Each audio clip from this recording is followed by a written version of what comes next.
Hello everybody, John Lennon here. I had so much fun modding these Game Boys that I figured, why not do another repair video? Today I plan on repairing this Japanese Nintendo 3DS that I picked up off of Whatnot. And the best part is, I actually plan on giving away this 3DS in this video once it's completely repaired. I'll explain the instructions in a little bit on how you can win this 3DS yourself, but first, what is wrong with this 3DS? The seller did say that it was working, but there's two issues with it, so I guess it was working in poor condition. First issue with this guy is that the circle pad does not feel great at all. It feels super sticky, and on top of that, it just kind of feels like loose, like it's about to break. And the other issue on this guy is that it needs a new charging port. Plugging in the wire didn't work, it was very finicky, and in order for me to charge it to make sure that it did work, I had to actually just use the original Nintendo 3DS charging dock because it still has those metal contacts on there where, you know, you can charge it. I've got my circle pad right here. I've got my charging port, if it focuses, right there. So let's get to modding this Japanese Nintendo 3DS. I'll be giving the instructions somewhere throughout this video on how you can win this 3DS. Trust me, it's a very simple giveaway. I'm not going to complicate this more than it should be. Just make sure you're watching the video because you don't want to miss out on this guy. Welcome back to another video, everybody. It's going to be a very simple one today because, you know, changing out the circle pad and the charging port on this guy is well, it's pretty easy, I'm gonna be honest with you. Of course, we start off by taking out all the screws on the back of the 3DS in order to get to the motherboard. Also, check out this new spudger tool that I got in the kit that I ordered. Pretty nice. Alright, so now that the back cover plate is off, now we have to actually take off the back shell of the 3DS. I always feel like the original Nintendo 3DS always has such a unique design because of how compact everything is. And over the years, I think I've really started to enjoy just the smaller form factor of this guy. But once all the screws are out, I'm going to be using my plastic spudger tool once again to take out the battery because last time I took it out with the screwdriver and people did not like that.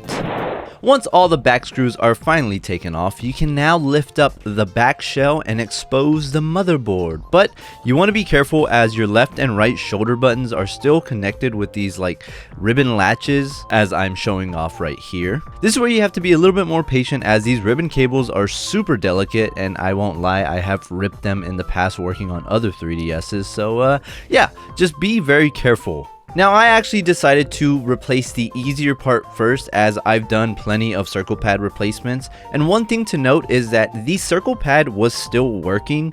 The only issue with it was that it was just really nasty. It was really gross. It honestly did not feel well on my thumb. It's a pretty easy part to replace. There's only two screws that hold it in, and once you take them out, you can easily just lift up the actual controller and look how dirty this thing is. This is so gross, man. Disgusting. That thing is ripped up. Once again, because I'm only replacing the grip itself, it's a whole lot easier, but if you ever needed to replace the entire part, there's a little latch that you have to lift up in order to unplug the cable that sits in it, and I swear you have to be super careful with this latch. Speaking from experience, you don't want to apply too much force and then spend the next 30 minutes searching for it on your carpet. Now let's get to replacing this disgusting circle pad part. I don't even know what this is. First nasty part removed, second nasty part removed, and well, I'm actually gonna have to use this. Now, in order to actually get the grip out of this little circle part, it's kind of hard, but once you learn how to just thread it through the hole, it becomes a whole lot easier. And of course, with everything removed, it's a whole lot easier as well. There is the grip itself. You can see just how much wear this guy has on it. But we're going to go ahead and replace that the same way that we took it out. Just thread it right back through the circle. So yeah, replacing the circle pad part is not hard at all. Once you actually get it through the hole, you just have to align it with the controller itself and pretty much screw everything back together, and your circle pad is good as new.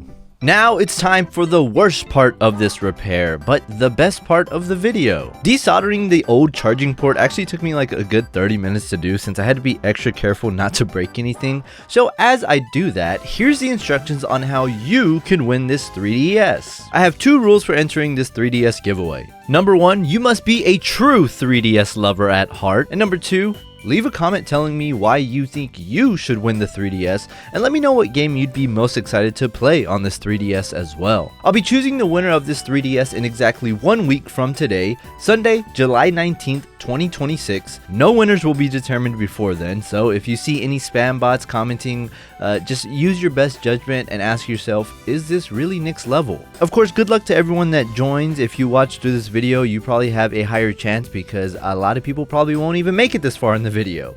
So with that said, now back to the video. I'm actually going to jump in and explain exactly what I'm doing because the video that I took with the 3DS, you can barely even see what I'm doing. So this entire diagram is supposed to be the charger port, and then these are the contacts that, you know, the charger port is supposed to connect to. And the reason why the old charger port wasn't working was because these contacts were actually broken off from the inside. If you ever look inside the actual charger itself, it's got like a little plastic piece. Well, these two little metal pieces were just entirely broken off, and so they weren't making contact for it to charge. So basically what I was doing was heating up all of these old contacts so that I can actually just pull this guy right off. And it took me a little bit of time to do this because I am not the most steady when it comes to soldering, and I am still learning as much as I can. So after slowly heating up all the contacts, you can start seeing that I'm actually being able to pull up the old charger port, and there's a little bit of glue that actually kept this thing in place. I'm just using a box cutter to try and separate this glue a little bit better because it is very sticky. But once I'm able to do that, I heat up the contacts once more and the charger port comes right off. Look at that, very easy. Now once this piece is actually off, it's really simple just to solder on the new part back into the old place. But the one thing I had to be careful with was if I added too much new solder onto the contacts, it would actually make the new charging port stand out just a little bit too high, like not even less than 1 millimeter of soldering. It wouldn't be able to sit flush with the back shell, so I had to make sure that this was basically just as flat as possible. As simple as it was to take off, it is just as simple to put it back in. You can see me focusing very hard with my big head on the screen. And yeah, there it is, all sitting flush. You can now put the shell back on, attach your ribbon cables for your shoulder buttons, and soon enough, you can charge the 3DS like normal. And just like that, the 3DS is now repaired. Now one thing about Japanese 3DSs, of course, is that they are region locked, meaning they can only play Japanese games. Here it is running a Shin-chan game that I bought out in Japan. You can see that the circle pad is working, of course. And if I'm to close the system and, you know, actually plug it in for charging, bam! You can see it, you can barely see it. Sadly though, the LED doesn't seem to work. I mean, I guess it's not too bad of an issue. I don't even know how you would fix that. It's probably just a, well, maybe it's not just I've never seen a light burn out on these, so I don't really know what that could be. Not too difficult of a repair job. Very proud of myself. Like I said, once again, managed to fix the circle pad on it, and then I fixed the charging port on it as well. So yeah, if you guys liked this video, go ahead and give it a like, you know, share some love to your boy. And I'll be back soon, hopefully, for maybe a collection video. I might show something off, or I might do another repair. Who knows? We'll see. Bye!